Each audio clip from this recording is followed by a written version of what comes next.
Congressman Jim Jordan. Now with us is one member of the committee who will hear the stories on crime tomorrow, New Jersey Congressman Jeff Van Drew, who joins us here in the studio. Congressman, welcome. Good to see you. Thank you for joining us. Pleasure to be with you. Thank you. What do you expect to hear tomorrow? Oh, the truth.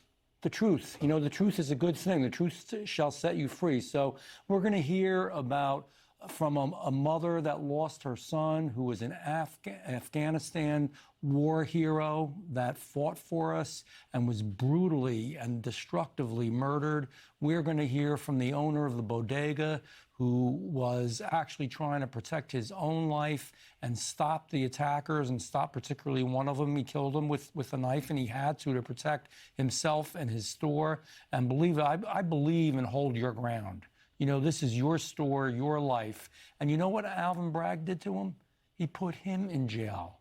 He put him in jail for protecting his life. Thank God there was such an outcry that he had to let him out. But we're going to hear from this man. We're going to hear from people who are the leaders of organizations that are going to speak about what's going on with crime and what happens to innocent families who are going to get hurt. You know, it's all throughout. It's not only New York. Bragg is the worst. I mean, Alvin Bragg, and that's why we going to have Alvin's Law, which is going to essentially say there should be no federal funding for anybody who is conducting themselves as a prosecutor in this way. It's wrong. That's your tax dollars and my tax dollars. Bragg would say, of course, he's trying to follow the law. They say they apply the law fairly and appropriately. No.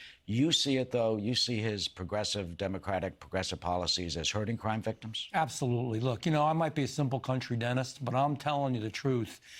This guy has literally reduced over half of all the penalties that have come through the courts from to a misdemeanor. And that's unbelievable. And what does that do for the that means they element? walk. That means they walk. It means the criminal element isn't scared. That means they hurt people. And you hear it and see it wherever you go. You know, Bragg wants to say it's no big deal and crime is down. It's not down. There's been a slight shift in murders. Almost everything else is up. Rates, aggressive assaults, all of these types of things are up. And you see it every day. You see it in Washington.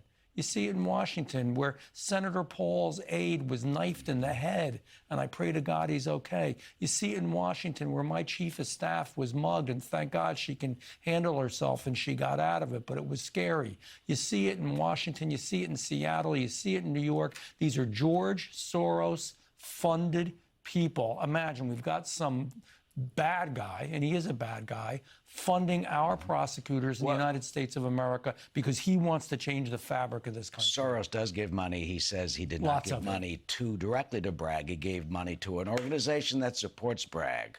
But you do have a point, and you know what critics say. They say, well, this is just payback to Bragg because he's going after former President Trump.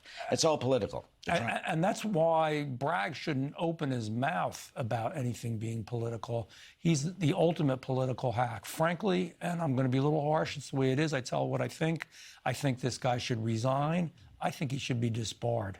I mean, many lawyers on both sides of the aisle are completely disgusted with how he is handling this case. This case is a nothing burger. You're calling for disbarment based on you feel he's not following the law? What would be the grounds? Yes. And we'd have to go into the details on this, but there has already been, I mean, it's proof that we're beyond the statute of limitations. There's proof that it just doesn't make sense whatsoever.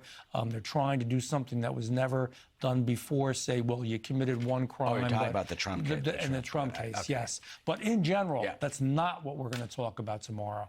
Our Democratic friends are going to want to talk about Trump, because they don't want to tell the truth. And it's crime, and it's hurting our people. And it doesn't matter whatever race, color, or creed you are. Crime hurts your babies, your grandmothers, your fathers, your mothers, and it has to be stopped. We need a safe country. And tragically and sadly, it affects the minority community. Very much so. In our country, disproportionately. I can't believe, I know that black moms don't want to see their little black babies, nor do Asians, nor do whites shot and hurt in all that goes on in Chicago. My God, look at Chicago, too.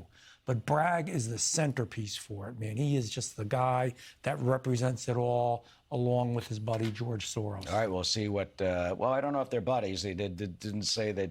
He did give money to that group. He gave him money Sorry. in a sneaky way. All right. In a sneaky way. I guarantee it. All right, Congressman Jeff Van Drew, thank you for joining us. We'll see what comes out of the hearing. My pleasure. Tomorrow. Thank you. And we'll have